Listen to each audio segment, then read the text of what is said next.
Hi friends, welcome to my channel my family dairy. ఎలా ఉన్నారండి? అందరూ బాగున్నారా? నేను కూడా బాగున్నానండి. మీరందరూ ఎలా ఉన్నారో నాకైతే కామెంట్ సెక్షన్లో కామెంట్ చేయండి. సో ఇంక ఇవాళ అయితే మార్నింగ్ లంచ్ బాక్స్లోకి గ్రీన్ పీస్ అలాగే బంగాళదుంప కర్రీ అయితే చేస్తున్నాను. అలాగే ఒక మంచి టిఫిన్ రెసిపీ కూడా చూపిస్తా. అందరికీ పొంగల్ తెలుసు కదా, హాట్ పొంగల్. సో మామూలుగా బియ్యంతో చేస్తాము. బియ్యంతో కాకుండా ఇవాళ నేను బాన్సీ రవ్వతో చేస్తున్నాను అనమాట. సో మీకు బాన్సీ రవ్వ వద్దు అనుకుంటే రవ్వకి బదులుగా ఈ కొర్రలు ఉంటాయి కదా, కొర్రలు, జొన్నలు ఇలా కూడా చేసుకోవచ్చు అనమాట. పొంగల్ రెసిపీ చాలా బాగుంటుంది, నాకైతే ఎంత ఇష్టమో. సో ఎలా చేశాను ఏంటి అవన్నీ కూడా చెప్తాను.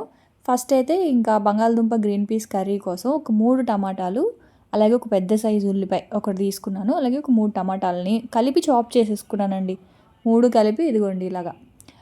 ఒకవేళ మీరు చేత్తో కట్ చేసి కనుక వేస్తే ఏంటి అంటే చిన్న చిన్నవిగా కట్ చేసేసి కలిపేసేయచ్చు. ఒకవేళ పెద్ద ముక్కలుగా కనుక వేసేలా ఉంటే మాత్రం ఫస్ట్ ఉల్లిపాయ వేగాకే టమాటా వేయండి. ఇక్కడ ఏంటి అంటే బాగా చిన్న చిన్న ముక్కల్లాగా కట్ చేసేసింది కదా చాపరు. సో అప్పుడు ఏంటి అంటే 2 మగ్గిపోతాయి. అలా కాకుండా మనం పెద్దవి కనుక పెద్ద పెద్ద పీసెస్ వేస్తే మాత్రం సపరేట్గా వేసుకోండి. ఇంక ఇక్కడేమో కడాయిలో ఒక 3 స్పూన్స్ ఆయిల్ వేసేసి టమాటా ఉల్లిపాయ 2 కూడా కలిపి చాప్ చేశాను కదా, అదంతా వేసేసాను. సిమ్లో పెట్టేసి కొంచెం మూత పెట్టేస్తే ఏమవుద్దంటే మంచిగా అవంతా కూడా బాగా మగ్గిపోతాయి అన్నమాట. సో ఈ లోపల నేను పక్కన రైస్ పెట్టేశాను. అలాగే ఇంకొక కడాయిలో వచ్చేసి పెసరపప్పు అయితే ఉడికించుకుంటున్నాను. పొంగల్ అని చెప్పాను కదా, పొంగల్కి. సో మీరు స్వీట్ పొంగల్ చేసుకోవచ్చు, హాట్ పొంగల్ కూడా చేసుకోవచ్చు అండి. గోధుమ రవ్వ ఉంటుంది కదా, బాన్సీ రవ్వ అంటాము. సో ఆ రవ్వతో అండి. మీరు కావాలి అనుకుంటే మామూలు రవ్వ కూడా చేసుకోవచ్చు. అయితే ఏంటంటే రవ్వ త్వరగా ఉడికిపోతుంది. సో పప్పు ఉడకడానికి టైం పడుతుంది కదా, అందుకని చెప్పేసి ఫస్ట్ అయితే కడాయిలోనే పప్పు ఉడకబెట్టేసుకున్నాను. ఒకవేళ మీరు కుక్కర్లో ఉడకబెట్టినా సరే అడుగు మాడిపోతుంది. ఒకసారి నేను రవ్వని పెసరపప్పుని కలిపి కుక్కర్లో ఉడకబెట్టాను. అప్పుడు ఏంటి అంటే కిందంతా కూడా అడుగు బాగా మాడిపోయింది. అందుకే అప్పటి నుంచి కుక్కర్లో కాకుండా ఫస్ట్ పెసరపప్పునే ఉడికించేసుకుంటున్నా. పెసరపప్పు ఉడికించేసుకున్న తర్వాత మీరు ఏ కప్పుతో అయితే రవ్వ తీసుకుంటున్నారో ఒక కప్పుకి 3 కప్పులు వాటర్ అయితే ఆ పెసరపప్పులో వేసేసేయండి. ఫస్ట్ పప్పు ఉడికిపోవాలి. ఉడికిపోయిన పప్పులో ఒక కప్పుకి 3 కప్పులు వాటర్ వేసేసి రుచికి సరిపడా సాల్ట్ వేసేసి రవ్వ కూడా సిమ్లో పెట్టేసి రవ్వ కూడా వేసేస్తే అప్పుడు పప్పు రవ్వ ఈక్వల్గా ఉడికిపోతాయి అన్నమాట. అలా కాదని 2 కలిపి కనుక వండామనుకోండి అడుగు మాడిపోతుంది. సో అదైతే ఒకసారి చూసుకోండి. పెసరపప్పు కూడా ఉడకట్లేదు. సో ఆల్రెడీ ఒకసారి నేను చేశాను, అందుకే చెప్తున్నా. సో ఇప్పుడు ఆ ఎసరు అందులో వేసేసాను కదా, రవ్వ కూడా అందులో వేసేసాను, సాల్ట్ కూడా వేసేసాను, సిమ్లో పెట్టేశాను. మనకి బాన్సీ రవ్వతో అడ్వాంటేజ్ ఏంటి అంటే సిమ్లో పెట్టేస్తే దాని మట్టుకు అది ఉడుకుతూ ఉంటుందండి. గట్టిగా అయిపోవడం కానీ లేకపోతే మాడిపోవడం కానీ అట్లా ఏం లేదు. అదే ఒకవేళ మీరు నార్మల్ రవ్వ ఉంటుంది కదా, మామూలు బొంబాయి రవ్వతో చేసేటప్పుడు మాత్రం త్వరగా కలపాలి, లేదంటే అడుగు మాడిపోద్ది. సో ఇప్పుడు దాంట్లో మీరు బెల్లం కావాలి అంటే బెల్లం వేసుకోవచ్చు, స్వీట్ పొంగల్లాగా. హాట్ పొంగల్ అయితే పోపు పెట్టుకోవచ్చు అనమాట. సో అదైతే సిమ్లో పెట్టాను, అది ఉడుకుతూ ఉంటుంది. ఇంక ఈ లోపల టమాటా ఉల్లిపాయ చూడండి బాగా మగ్గిపోయి ఆయిల్ బయటకు వచ్చేసింది కదా. ఇప్పుడు అందులో 1/2 స్పూన్ పసుపు, ఒక 1/2 స్పూన్ కారము, 1/2 స్పూన్ ధనియాల పొడి, 1/2 స్పూన్ గరం మసాలా, ఉప్పు అన్నీ వేసేసుకొని మంచిగా ఇలా కలిపేసుకోవాలన్నమాట ఆ గ్రేవీ అంతా. అయితే కసూరి మేతి వేయడం మర్చిపోయాను. కసూరి మేతి ఏంటి అంటే ఆయిల్లోనే కనుక వేస్తే ఇంకా మంచిగా వేగుతుంది. సో ఫస్ట్ వేయడం మర్చిపోయాను అనమాట. సో కొంచెం ఒక స్పూను కసూరి మేతి అయితే వేసేసుకున్నాను. ఇది కసూరి మేతియే కాకుండా మనం మెంతాకు ఉంటుంది కదా, సో మెంతాకుతో కాంబినేషన్ కూడా చాలా బాగుంటుందండి. గ్రీన్ పీస్ బంగాళదుంప కాంబినేషన్లో మెంతాకు వేసుకున్నా పాలకూర వేసుకున్నా కూడా చాలా బాగుంటుంది. పాలకూర అయితే కొంచెం ఉడకబెట్టేసి బాయిల్ చేసి మిక్సీ చేసుకొని ఆ ప్యూరీ వేసుకున్నా సరే కూర చాలా గ్రేవీ బాగా వస్తుంది. టేస్ట్ కూడా చాలా బాగుంటుంది. చపాతీతో తిన్నా అన్నంతో తిన్నా చాలా బాగుంటుంది. సో ఇంకా యాక్చువల్గా అనుకున్నాను, కాకపోతే రాత్రి తీసుకురావడం మర్చిపోయాను అనమాట పాలకూర. సో పాలకూర కానీ మెంతి కూర కానీ 2 బాగుంటాయి. సో ఉప్పు కారాలన్నీ బాగా వేసి మగ్గిపోయిన తర్వాత అందులో కట్ చేసి పెట్టుకున్న బంగాళదుంపలు, 1 కప్పు గ్రీన్ పీస్, అవి ఆల్రెడీ హాఫ్ కుక్ అయిన గ్రీన్ పీసే కాబట్టి మిగతా ఉడకడం అనేది బంగాళదుంపతో ఉడికిపోతాయి అన్నమాట. సో వాటర్ వేసేసి మూత పెట్టేశాను. సో అదైతే సిమ్లో పెట్టాను, అది కూడా ఉడుకుతూ ఉంటుంది. ఇంక ఈ లోపల ఇక్కడైతే పొంగల్ అయిపోయింది. సో దానికైతే కొంచెం తాలింపు పెట్టేసుకుంటున్నాను. యాక్చువల్గా నెయ్యితో కానీ బటర్తో కానీ పెట్టుకుంటే చాలా ఉంటుంది. ఒక్కొక్కసారి మర్చిపోతానండి, నా దగ్గర బటర్ ఉన్న సంగతి మర్చిపోయాను నేను. సో నెయ్యి అయితే తినరు పిల్లలు, తింటారనమాట. నెయ్యి వాసన అస్సలు పడదు విష్ణుకి. సో బటర్ అయితే తింటారు, కానీ బటర్ వేయడం మర్చిపోయాను నేను, అందుకే లాస్ట్లో వేసాను. ఆయిల్లో మిరియాల పొడి, ఒక పావు స్పూన్ మిరియాల పొడి, ఒక పావు స్పూను అలా జీలకర్ర, ఒక పచ్చిమిర్చి, కరివేపాకు. ఆ తర్వాత ఒకవేళ మీరు తినేలా ఉంటే అల్లం ముక్కలు, జీడిపప్పు ముక్కలు అవి వేసుకున్నా కూడా బాగుంటుంది. కొంచెం పసుపు కూడా వేసుకోవచ్చు, బాగానే ఉంటుంది. కాకపోతే ఇంక నేను ఇవాళ పసుపు ఏం వేయలేదు. అంతేనండి. ఆ పోపు అందులో వేసేసి మంచిగా మిక్స్ చేసేసుకోవడమే. అయితే కొంచెం జారుగా ఉండేలాగా చూసుకోండి. ఎందుకంటే ముందే కనుక గట్టిగా చేసుకున్నాం అనుకోండి, అప్పుడు మళ్ళీ మనం తినే టైంకి ఒకవేళ చల్లారిందనుకోండి, చల్లారిన తర్వాత ఏంటంటే గట్టిగా ముద్దలాగా అయిపోద్ది. చూడండి, రాగి సంగటి ముద్దలాగా అయిపోద్ది. అప్పుడు తినాలనిపించదు. ఇలాగే లూజ్గా ఉండాలి అంటే మనం చేసుకునేటప్పుడే కనుక కొంచెం పలచగా చేసుకుంటే చల్లారిపోయినా సరే గట్టిగా అయిపోదన్నమాట. కొంచెం జారుగానే ఉంటుంది. సో మనకేంటి అంటే ఎక్కువగా ఇవి ఇంట్లో పూజలు, వ్రతాలు ఉన్నప్పుడు ఎక్కువగా మనం పొంగలు, ఉప్మా ఇలాంటివి చేస్తాం కదా. సో అప్పుడు చల్లారిపోయినా సరే గట్టిగా అయిపోకుండా ఉండాలి అంటే 1 కప్పుకి 3 కప్పులు, అంటే పప్పు ఉడికించేసిన తర్వాత సంగతి చెప్తున్నాను నేను. పప్పు ఉడకబెట్టేశాక 1 కప్పుకి 3 కప్పులు వాటర్ కనుక వేసుకొని ఉడకబెట్టుకుంటే మనకి బాగా జారుగా వస్తుందన్నమాట. ఆ తర్వాత ఇంక ఇదిగోండి, కూర అయితే ఉడికిపోయింది. సో కూర అయితే మాత్రం నిజంగా చాలా బాగుంటుంది. చపాతీతో కూడా బాగుంటుంది. చపాతీతో తినేటప్పుడు చెప్పా కదా, కొంచెం జీడిపప్పు కానీ కొంచెం కొబ్బరి పేస్ట్ ఇలా, కొబ్బరి కంటే కూడా జీడిపప్పే ఎక్కువ వేస్తాను నేను, అంటే జీడిపప్పు పేస్ట్ లాగా చాలా కమ్మగా ఉంటుందండి. సో ఇంక ఇప్పుడు అన్నంతోనే కాబట్టి ఇంక ఇది పెట్టేస్తున్నాను. అంటే పప్పు ఉంది, రాత్రి పప్పుచారు చేశాను. సో పప్పుచారు తోటి ఇది ఫ్రై బాగుంటుంది అనమాట. యాక్చువల్గా ఇంకొంచెం ఎక్కువ చేసి ఉండాల్సింది, ఇంకా అప్పుడు నైట్కి చపాతీలోకి ఉండేది. కాకపోతే నేను ఇంకా మర్చిపోయాను. ఇంకొంచెం కనుక చేసి ఉంటే నైట్ చపాతీలో కొంచెం జీడిపప్పు పేస్ట్ కనుక నైట్ తినేటప్పుడు కనుక మనం వేసుకునేసాం అనుకోండి, సో అప్పుడు గ్రేవీ కొంచెం బాగా పలచగా గ్రేవీలాగా వస్తుంది. ఇలాగ అన్నంతో తినేటప్పుడు ఇలా కూడా బాగుంటుంది. ఇంకా మా వాళ్ళకైతే ఇంకా బాక్స్ పెట్టేసి పంపించేసాను అనమాట. పప్పుచారు అలాగే గ్రీన్ పీస్ బంగాళదుంప కర్రీ అయితే పెట్టేశాను. అయితే ఇంక మొత్తం అంతా వాళ్ళు వెళ్ళిన తర్వాత త్వరగా ఇంట్లో పనులన్నీ చేసుకొని ఇంక పూజ చేసుకుందాం అని చెప్పేసి, అంటే నేను ఇల్లు అవన్నీ కూడా ముందు రోజే క్లీన్ చేసేసుకుంటా. అంటే ఫ్రైడే చేయను, గురువారం రోజు ఇల్లంతా కూడా మాప్ పెట్టేసుకుంటే ఫ్రైడే త్వరగా పూజ చేసుకోవచ్చు కదా అని చెప్పి. సో ఇంకా ఫైనల్గా ఇవాళ అయితే శారీ వేసుకున్నాను. ఈ శారీ సంక్రాంతికి తీసుకున్నాను కదా, సో ఆ శారీ అనమాట. కోటా కలంకారీ శారీ అది, కోట కాటన్ శారీ బాగుంది, అంటే వేసుకుంటే చాలా బాగుంది.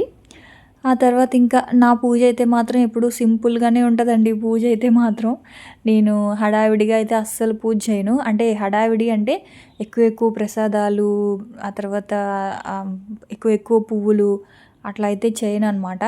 సో ఇంక ఇవాళ ఏంటి అంటే ఫ్రైడే కదా, చిన్న వాటర్ తోటి అభిషేకంలా చేసుకుంటున్నాను. ఎందుకంటే మామూలుగా మనం విగ్రహాలకి పీచు పెట్టి సోప్ పెట్టి తెల్లగా రావాలి అని రుద్దుతాం కదా, సో అస్సలు అలా రుద్దకూడదు అని చెప్పారనమాట. సో అందుకని ఇంకా నేను అప్పటి నుంచి ఏం చేస్తున్నానంటే సోప్ పెట్టట్లేదు ఫేస్ మీద, జస్ట్ ఇలా వాటర్ తోటి అభిషేకం లాగా చేసేసి క్లాత్తో తుడిచి ఆ తర్వాత పసుపు కుంకుమ అయితే పెట్టేస్తాను అనమాట. అంతేనండి. నా పూజ అయితే మాత్రం చాలా సింపుల్గా ఉంటుంది. ఫస్ట్ అయితే దీపారాధన చేసేసాను. దీపారాధన చేసిన తర్వాత మామూలుగా అన్ని ఫొటోస్కి అగరబత్తి మనం హారతిస్తాం కదా, ధూపం చూపించినట్టుగా ధూపం చూపించేసిన తర్వాత మనం ఏ రోజు ఎవరికైతే అభిషేకం చేయాలి అనుకుంటున్నామో వాళ్ళకి అభిషేకం చేయడమే అనమాట. ఇవాళ నేను స్వామికి అమ్మవారికి చేస్తున్నాను. మండే అనుకోండి శివలింగానికి అభిషేకం చేయాలి అంటే శివలింగానికి, తర్వాత మీ ఇష్టం ఇంకా వినాయకుడికి అట్లా విగ్రహాలు ఉంటాయి కదా, సో విగ్రహాలకి ఖచ్చితంగా అప్పుడప్పుడు అభిషేకం అనేది చేస్తూ ఉండాలి అని చెప్పారు. నాకైతే తెలీదు. ఇదివరకు అయితే మాత్రం నేను పీచు పెట్టి కడిగేసేదాన్ని అంతేగాని అభిషేకం అట్లా ఏం చేసేదాన్ని కాదు. కానీ ఇప్పుడైతే మాత్రం అస్సలు నేను పీచు పట్టి కడగట్లేదు, వాటర్ తోటే అనమాట. ఒకవేళ అన్ని విగ్రహాలు కడిగినా సరే ఎలా చేస్తున్నానంటే ఒక పెద్ద బౌల్లో కొంచెం జవ్వాది పౌడర్, కొంచెం కర్పూరం వేసేసి ఆ వాటర్లో విగ్రహాలన్నీ పెట్టేసి మంచిగా ఇట్లా చేత్తోనే స్లోగా ఇలాగా అనేసి తర్వాత క్లాత్తో తుడిచేస్తున్నాను అంతేగాని పీచు పెట్టి సబ్బు పెట్టి మాత్రం రుద్దట్లేదు. అలా చేస్తే మెయిన్గా ఏంటంటే అంటే పవర్ పోద్ది అంటారండి. నిజానికి ఖచ్చితంగా మనం విగ్రహాలు కానీ లేకపోతే మన దగ్గర ఉన్న దేవుడి ఫొటోస్ కానీ అస్తమాను కూడా మార్చకూడదంట. ఎందుకంటే వాటికంటూ మనం ఎప్పటినుంచో కొన్ని సంవత్సరాలుగా మనం పూజిస్తూనే ఉన్నాం కదా. సో ఖచ్చితంగా మన ఇంట్లో ఉన్న విగ్రహాలకి లేకపోతే ఇట్లా దేవుడి ఫొటోస్కి ఏంటి అంటే ఖచ్చితంగా ఒక మంచి పాజిటివ్ వైబ్స్ అయితే ఉంటాయి.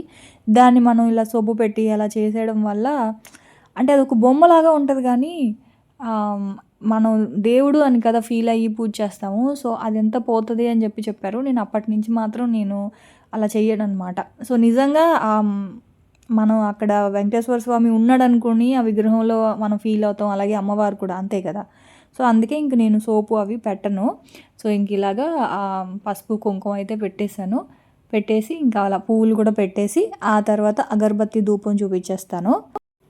మనం ఇప్పుడు అభిషేకం చేసిన వాటర్ ఉన్నాయి కదా! వాటర్ ఏంటి అంటే కొంచెం నా తల మీద చల్లుకొని ఇల్లంతా కూడా జల్లేసి మొక్కలో అయితే ఏసేస్తాను. అదే పాలనుకోండి మళ్ళీ వంపేయాలి. మొక్కలో ఎయడానికి కూడా ఉండదు. ఇంట్లో చల్లడానికి కూడా ఉండదు. అందుకే ఇంకా పాలతో అట్లయితే నేనేమీ చేయననమాట. జస్ట్ వాటర్ తోటే అభిషేకం అంతే. తర్వాత మంచిగా పసుపు, కుంకుమ అవి పెట్టేసి అది కూడా మీ ఇంట్లో విగ్రహాలు ఉంటేనే కంపల్సరీ అయితే ఏం కాదు. ఆ తర్వాత ఇంక ఇదిగోండి ఇంకా ధూపం ఉంటుంది కదా! సో, ధూప్ స్టిక్ అయితే ఇలాగా చూపించేశాను. కాకపోతే ఇక్కడ మీరు ఒకటి గమనించారా? చాలామంది కింద కంటే పైనే బావుంది భారతి అన్నారు. నిజమేనండి పైనే బావుంది. కాకపోతే ఏంటంటే నేను అలా ప్రశాంతంగా కూర్చొని అలాగా స్వామివారిని, అమ్మవారిని చూస్తూ పూజ చేసుకుంటాను గదా! సో, ఇది నాకు నచ్చిందనమాట. ఇలా కూర్చొని చేయడము. సో, అందుకే అప్పటినుంచి ఇంకా సరేలే అని చెప్పి కిందే కూర్చుంటున్నాను. చెప్పాను కదా మీకు నిన్నటి వ్లాగ్‌లో కూడా చెప్పా. కొంచెం మంచిగా ఏదైనా మేకోవర్ చేయాలి.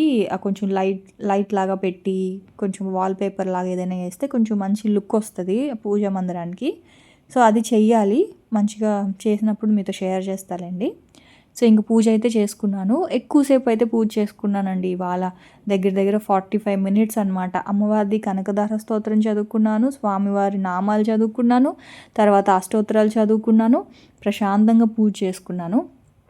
ఆ తర్వాత ఇంకా నేను టైం అయిపోతుందని చెప్పేసి మార్నింగ్ అంటే త్వరగా శారీ ఏసేసుకొని వెళ్ళిపోయాననమాట పూజ చేయడానికి. ఇయర్ రింగ్స్ పెట్టుకోవడం మర్చిపోయాను. చాలామంది ఏంటి భారతి ఇయర్ రింగ్స్ పెట్టుకోదు అనుకుంటున్నారు కదా! ఏం లేదండి చెవు నిజంగా చాలా నొప్పొచ్చేస్తా ఉంది. చిన్నవి ఒక 1 గ్రామ్‌లో, 2 గ్రామ్స్‌లో ఉంటాయి కదా! అవైతే కొనుక్కోవాలి ఇయర్ రింగ్స్. సో, అస్సలు చెవు వెయిట్ అస్సలు ఆగట్లేదు. సో, ఇంక అయినా సిగ్గు లేకుండా మళ్ళీ పెద్దయ్యే పెట్టుకుంటున్నాను. అంటే ఏం లేదు శారీ ఏసుకున్నాను కదా అని చెప్పి జుమ్కాస్ పెట్టుకుంటున్నాను అనమాట. యాక్చువల్‌గా ఇవి లాస్ట్ వీక్ నేను కిట్టి పార్టీ రోజు పెట్టుకున్నాను ఈ జుమ్కాస్. ఈ జుమ్కాస్ పెట్టుకున్న తర్వాత చెవు బాగా నొప్పొచ్చేసింది. సరే అని చెప్పి తీసేసాను. ఆ తర్వాత అలాగే ఒక 5 డేస్ ఉంచేసుకున్నా. మళ్ళీ ఇయర్ రింగ్స్ పెట్టుకోవడం మర్చిపోయాననమాట. సో, ఇప్పుడు మళ్ళీ అవే పెట్టుకుంటున్నాను. అంటే శారీ ఏసుకున్నప్పుడు బావుంటాయి కదా జుమ్కాసు అని చెప్పి. సో, అది. ఏంటి భారతి ఏదో మాట్లాడుతుంది అనుకుంటున్నారు కదా! ఏం లేదండి టీవీలో సాంగ్ పెట్టుకున్నాను దేవుడిది. అలాగా పాడుకుంటూ ఇంక అట్లా. ఇప్పుడు అది గాని పెట్టాననుకోండి మళ్ళీ నాకు కాపీ స్ట్రైక్ పడుతది కదా! సో, అందుకే ఇంకా వాల్యూమ్ అయితే కట్ చేసేసా అనమాట. సో, ఇంక ఇయర్ రింగ్స్ అయితే పెట్టేసుకొని నల్లపూసలు అయితే ఏసుకున్నాను. సో, నల్లపూసలు కూడా డిజైన్ అడిగారు. అందుకే చూపిచ్చాను. అంతేనండి. శారీ ఎలా ఉంది? శారీ మాత్రం నాకైతే మాత్రం చాలా బాగుంది. చాలా కంఫర్టబుల్‌గా ఉంది. నాకు బ్లౌజ్ ఎవరు కుట్టారో తెలుసా? శ్రావణి కుట్టిందండి. శ్రావణి అంటే చాలామందికి తెలిసే ఉంటది మా ఆడపడుచు. శ్రావణి ఇప్పుడు టైలరింగ్ నేర్చుకుందనమాట. సో, నాకేంటి అంటే హమ్మయ్య అనిపిచ్చింది.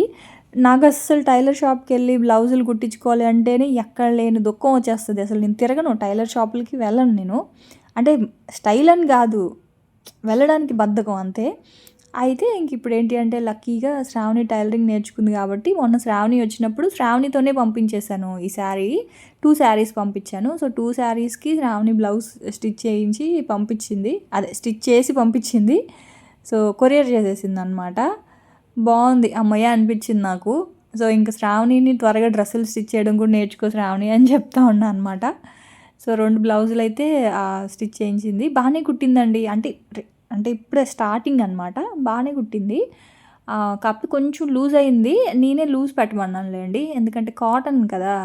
సో, మళ్ళీ షింక్ అవుతాయని చెప్పి కాస్త లూజ్ పెట్టమన్నాను కానీ బ్లౌజ్ అయితే మాత్రం బాగా స్టిచ్ చేసింది. సో, మనకి ఖచ్చితంగా ఈ ఆడవాళ్ళకి స్టిచ్చింగ్ అనేది రావాలండి. అట్లీస్ట్ మనయి మనం కుట్టుకోవడానికైనా ఉంటది కదా! సో, నాకు కూడా ఇష్టమే స్టిచ్చింగ్ నేర్చుకోవడం. కాకపోతే ఇంకా అసలు ఎక్కడ కుదరట్లేదు. టైం లేదు మెయిన్. తర్వాత ఎలా రెడీ అయినా సరే ఇంట్లో పనులైతే తప్పవు కదా మనకి. సో, నాకేంటి అంటే శారీ ఏసుకుంటే ఇలా దోపేయడం అలవాటు. అంటే కొంగు అలా వదిలేయననమాట. సో, అలాగా బట్టలైతే ఉన్నాయి. సరే అని చెప్పి టిఫిన్ తినేసి పైకి బట్టలు ఆరేయడానికైతే వచ్చాను. అంటే నిజానికి బట్టలారేయడానికి పైకి వచ్చానే గానీ, నాకు లోపల భయమండి. ఈవినింగ్ టైము మార్నింగ్ 10 వరకు పర్వాలేదు గానీ, అంటే ఎవ్వరూ ఉండరు కదా! ఈ టైంలో 11:30, 12 ఆ టైంకి మిట్ట మధ్యాహ్నం గదా! సో, అసలే తలస్నానం చేశాను. ఎందుకురా బాబు ఈ టైంకెళ్ళడం అవసరమా అని ఆలోచిస్తున్నాను. కాకపోతే బెడ్ షీట్స్ కదా! కింద ఆరేయడానికి ప్లేస్ లేదు. ఇంకోటేంటి అంటే ముక్కు వాసనొస్తాయి ఇవి కింద ఆరేస్తే. సరే అని చెప్పి ఇటు కొంచెం భయంగానే వచ్చాను పైకి. లక్కీగా లక్ష్మి గారున్నారు. హమ్మయ్య! అని చెప్పి తనతో మాట్లాడుతూ ఇంకా ఆరబెట్టేసాననమాట. అంటే అంటారు కదా! ఆ టైంలో కరెక్ట్‌గా 12 1 గంటకి, 12 గంటలకి అలాగా ఒక్కళ్ళే పైకెళ్ళకూడదు అని చెప్పేసి. నాకేదో కొంచెం అలాంటి భయం అనమాట. సో, ఫైనల్‌గా లక్ష్మి గారు ఉండేసరికి హమ్మయ్య! అనిపించి తనతో మాట్లాడుతా బట్టలైతే ఆరేసేసాను. సో, అదండి ఇంకా ఎంతైనా సరే మనం ఎలా రెడీ అయినా, రెడీ అవ్వకపోయినా ఇంట్లో పనులైతే తప్పవు గదా ఆడవాళ్ళకి. సో, ఇక్కడి నుంచి ఏంటి అంటే కొంచెం అలసిపోయాను ఇవాళ కొంచెం త్వరగా ఇల్లు క్లీన్ చేయడం, పనులు అన్నీ త్వరగా చేసుకునేసరికి అలసిపోయాను. ఈవినింగ్ కూడా ఏదైనా మంచి స్నాక్ చేసి చూపిద్దాం అనుకున్నాను గానీ, కాకపోతే అలసిపోవడం వల్ల వ్లాగ్ అయితే ఇక్కడితోనే ఆపేసాను. వ్లాగ్ అయితే మళ్ళీ కంటిన్యూ చేయలేదు. సో, అదనమాట. ఇంకా ఇక్కడితో వ్లాగ్ ఆపేస్తున్నాను. రేపటి వ్లాగ్‌లో మళ్ళీ కలుస్తాను. అప్పటి వరకైతే ఉంటాను. Bye friends. బాయ్.